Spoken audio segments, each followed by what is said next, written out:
안녕하세요. 맥키네지의 투자클럽입니다. HLB 리보세라닝 관련해서 NDA 절차 임박해 있죠. 주가는 5일 연속으로 볼린저 밴드 하단에서 지지 흐름이 나오고 있습니다. 내일의 투자 전략까지 한번 살펴보도록 하겠습니다. 미증시 먼저 개장 전 선물 흐름부터 한번 살펴보도록 하겠습니다. 미국의 이제 중간선거 관련되는 부분들은 이제 시작을 했어요. 예, 조금 전에 시작을 했는데 지금 이제 나스닥 선물 같은 경우에는 0.42% 강세고요. 다우 선물 같은 경우에도 0.19%, S&P 선물 같은 0.18% 강보합세 흐름이고요. 중소형주 중심의 러셀 2000 같은 경우는 0.33% 강세 흐름이 나타나고 있습니다. 이번 주는 이제 두 가지 빅 이벤트죠. 미국의 중간선거 관련되는 부분.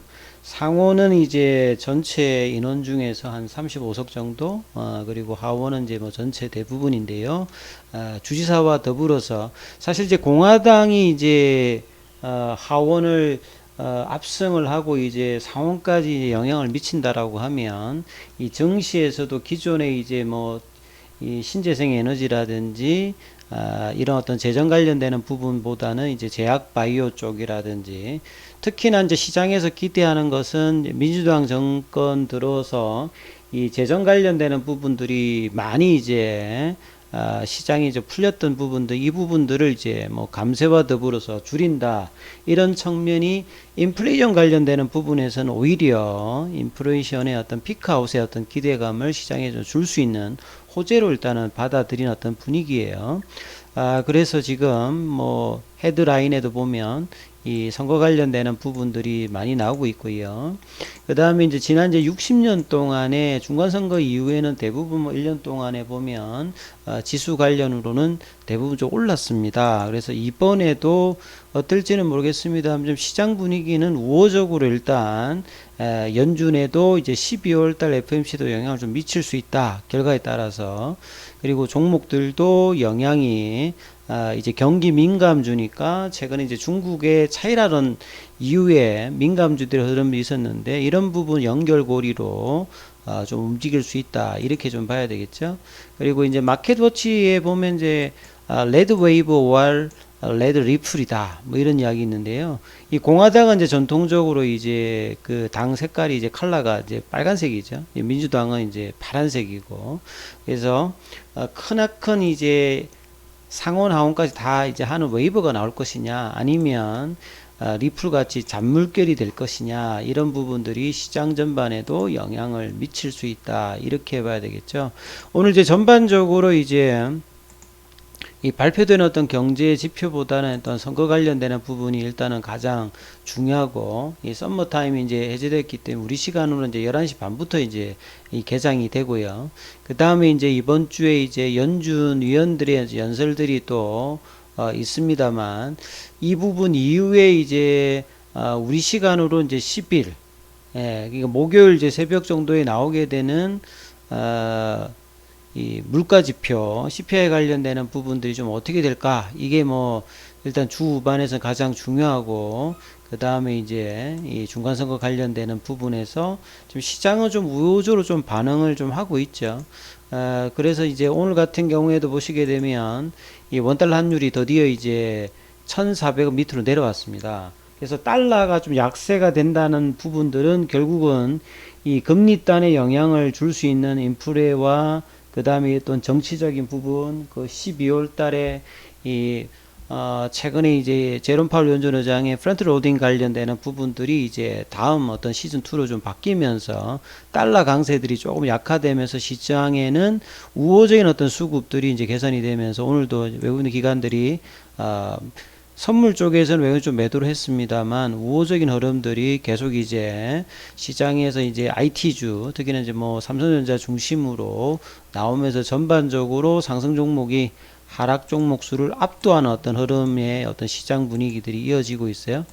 근데 이제 HLB는 원래부터 뭐 시장에 연동되어서 움직인다 보다는 모멘텀에 따라서 움직였는데 시장이 뭔가 좀 11월 달 들면서 나쁘지 않은 어떤 흐름을 가고 있는데 큰 흐름을 내지 않으면서 지금 5일 동안에 볼린저 밴드 하단에서 지금 지지 흐름을 보여주고 있습니다.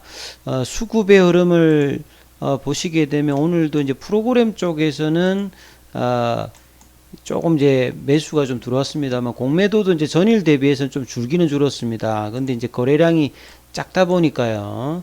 이 거래량이 어떤 이 증가와 더불어서 방향성을 나올 수 있는데 2달 가까이 지금 플랫형으로 옆으로 지금 조정을 하고 있는 이 흐름에서는 큰 흐름은 나오고 있지 않습니다. 그리고 장중에도 보면 기사가 좀 나오면서 38,000원대까지 움직였다가 오후에 다시 또 이 빠지면서 끝날 무렵에 이제 뭐 거래량은 좀 나왔습니다만 이 37,000원대 그리고 시간에 100원 정도 빠져서 37,000원대 흐름을 하면서 이 3박스권에서 이제 하단 어떤 박스권에서는 계속 이제 4만원 밑간에서 유상증자의 어떤 부담을 느끼는 어떤 흐름에서 어떤 이 주가 흐름은 계속되고 있는데요.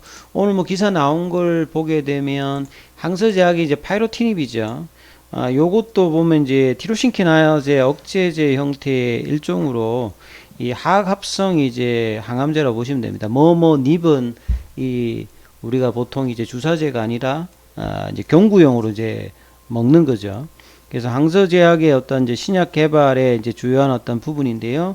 요게 이제 2020년도에 이제 HLB 생명과학이 한국 독점 이제 라이센스로 계약을 했던 부분인데 타켓이 EGFR 어떤 패밀리 계열이에요. 그래서 보시게 되면 이 모식도를 보게 되면 세포 내에 이제 결국은 그 티로신키나제 억제제 인산화 효소 관련되는 부분을 방해하는 어떤 부분이죠. 그래서 타켓이 허투라든지 호포 그 다음에 EGFR 관련되는 부분을 타켓으로 하는 부분입니다.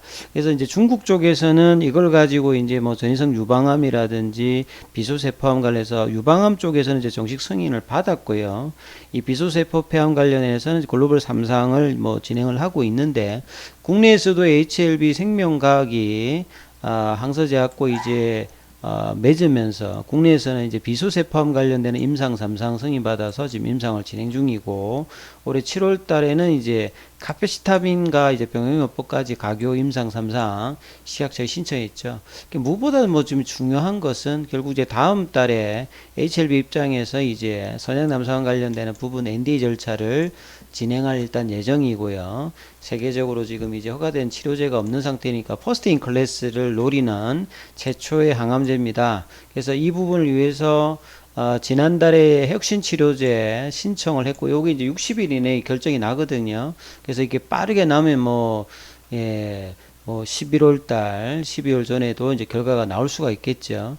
그리고 이제 간암 관련되는 부분들은 항서제약과 이제 병용으로 진행하기 때문에 내년 초에 이제 NDA 신청 진행 어떤 흐름이 있는데 이 어떤 흐름들 자체가 가장 일단은 중요한 어떤 재료죠. 그리고 신청 이후에 뭐 빠르면 내년도 하반기, 늦어도 2024년도 상반기 내에 두 가지 분의 베스트 인 클래스, 그다음 퍼스트 인 클래스의 간암과 선약 남성 관련되는 부분 결과가 있을 거고요.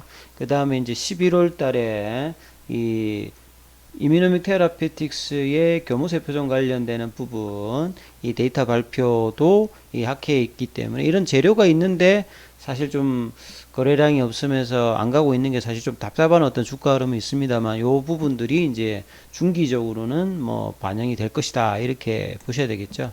그리고 이제 오전에 나왔던 뭐 기사인데 뭐 특별히 직접적인 관련된 기사는 아닌데 소위 이제 뭐 바이오텍 관련되는 부분에서 이제 어느 정도 시총을 유지하고 있는 어떤 CEO를 좀 분석한 기사입니다. 사실 뭐 바이오 쪽에서는 CEO가 가장 중요해요. 그래서 이 바이오텍에서 어떤 CEO가 있느냐가 주요 자산을 형성을 하고 이 CEO의 어떤 이 중단기 어떤 뭐 경영 목표 설정이라든지 자금 유치라든지 이런 부분들이 사실 좌지우지됩니다. 그래서 국내에서 어느 정도 시총을 형성하고 있는 부분에서 이 바이오 비전공자하고 직접 이제 연구자 개념으로 이제 구분해 보면 재밌는 거는 뭐 HLB도 그렇고 셀트리온도 그렇고 비전공자죠. 비전공자인데 HLB 같은 경우에는 뭐 진해농군 회장 자체가 본래 이제 뭐 은행 출신으로 있다가 M&A 전문가로 이제 활약을 하면서 시장에 이제 개입을 하면서 당초 이제 HLB 같은 경우에도 이 그런 개념으로 하지 않았다가 이제 이 바이오 쪽의 부분을 알고 지금까지 한 14년 정도 꾸준히 지금 리보세라닌 관련되는 부분에 임상을 이끌고 그러한 어떤 자금 압박을 이제 소화하기 위해서 M&A 전문가로서 이제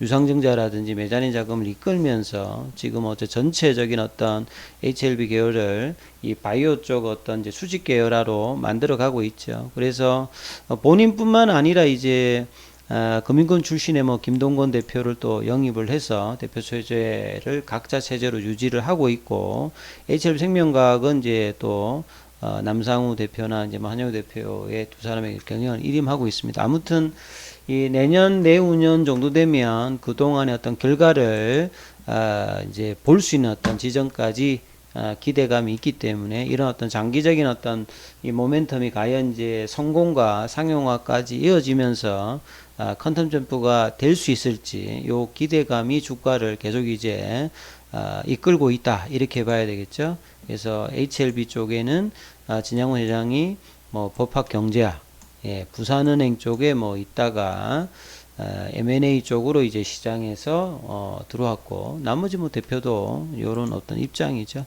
자, 차트를 통해서 이 마무리 좀 해보면 사실 뭐 많은 분들이 HLB를 물어보시는데 2009년 정도 요쯤에 이제 진입을 해서 이 신약 개발의 어떤 이제 가시화가 되면서 2015년도부터 주가가 올랐다가 줄었다가 이제 삼상의 어떤 결과가 나오는 점에 이제 주가가 올라갔다가 이제 19년도에 이제 주가가 내려갔죠. 그리고 난 다음에 에스모아케 이후에 또 이제 그 공매도에 쇼커버링도 나오면서 예, 대단한 어떤 상승을 또 단기에 했다가 그 뒤에 보시게 되면 시장이 2020년도, 2021년도까지 뭔가 좀 흐름을 낼 때 오히려 시장에서는 상당히 좀 소외를 거치는 부분들을 보였는데 올해도 이제 이 흐름에서 크게는 이제 많이 벗어나고 있지는 않습니다. 거래량도 전반적으로 좀 줄고 있는 흐름 속에서 제한된 어떤 거래량으로 올해 전반적인 흐름들을 보여주고 있는데요. 그렇다 보니까 이제 최근에 어떤 이 거래량의 부족이 이번뿐만 아니라 5월달, 6월달에 올라갈 때 거래량 나오고 떨어질 때는 거래량 없는 모습을 보이는데 지금도 이제 이런 흐름이거든요. 결국 이제 유중 관련되는 부분 이슈가 마무리가 되면 이제 재료 반영이 되면 이제 서서히 이제 반등세의 흐름들을 보일 가능성이 있는데 최근에 어떤 눌림은 뭐 공매도도 뭐 개입할 수 있겠습니다만 일단 유중의 어떤 부담감 그리고 요즘의 어떤 결정과 그 물량들까지 어떤 부분을 확인하면서 이러다가 이제 재료가 이제 나오게 되면 HLB는 시장 대비해 좀 차별화된 어떤 주가 흐름들을 작년도 그렇고 올해도 이제 보였기 때문에 그런 흐름으로 갈 가능성이 좀 높다 이렇게 좀 보여지니까 이 부분 좀 참조하시면서 흐름 판단을 하셔야 될 것 같습니다. 그래서 당장에는 일단 이제 뭐 거래량이 좀 나오면서 21선 이 저항들을 10월달 이후에 한 번도 지금 제대로 돌파를 못했는데요. 이 부분이 돌파하면서 볼린저 밴드 상단 넘어가는 태깅이 언제쯤 나오느냐. 이제 이 부분들이 이제 주가에서 뭐 일단 가장 중요하고, 그리고 가격으로 보면 이 박스건이 5만원, 45,000원, 45,000원, 4만원, 4만원, 34,000원인데 요 세 번째 박스건에서 계속 이제 플랫형 조정을 하고 있기 때문에 이 부분이 일단은 이제 벗어나는 것이 중요한데 이 부분이 유중하고 이제 겹쳐 있다. 이제 이 부분들을 좀 보시면서 흐름들 판단하시면서 투자 대응하시기 바라겠습니다. 여기까지 하겠습니다.